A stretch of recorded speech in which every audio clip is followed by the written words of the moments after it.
Good evening guys, আমি আহিলোঁ এখন বিয়া খাবলৈ আৰু বিয়াখন আমাৰ দাদা এটাৰে বিয়া হয়। তো আহি আমি ইয়াতে ভিতৰত বহিলোঁ আৰু বহাৰ লগে লগে আমাক দিলে চাহ খাবলৈ।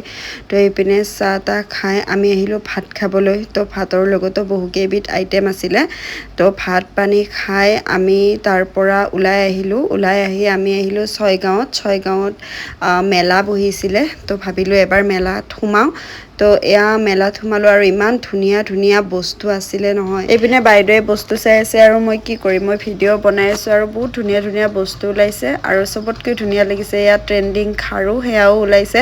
ময়ো কিনিছোঁ, আপোনালোকক পিছত দেখুৱাই দিম। এতিয়া আহিলোঁ কাপোৰৰ দোকানত, তাতো ধুনীয়া ধুনীয়া কাপোৰ ওলাইছিলে। মাৰ কাৰণে মই এযোৰ কাপোৰ লৈছোঁ, আপোনালোকক ঘৰত গৈ দেখুৱাম। এতিয়া আহিলোঁ ঘৰত মানে বাইদেউহঁতৰ ঘৰত সোমাইছোঁ। এয়া গুণগুণে ভৰিত দুখ পাইছে। তো এতিয়া তাইৰ লগত অকণমান খেলিছোঁ, মই যেনেকুৱা কৰি আছোঁ তাইও তেনেকুৱা কৰি আছে। গুণগুণৰ লগত অকণমান খেলি ধেমালি কৰি এতিয়া ঘৰলৈ আহিলোঁ আৰু ঘৰত আহিয়ে মাক কাপোৰযোৰ দিলোঁ।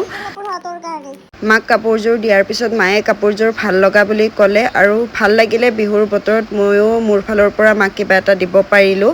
তো আজিৰ ভিডিঅ'টো ইয়াতে শেষ কৰিলোঁ, বাই।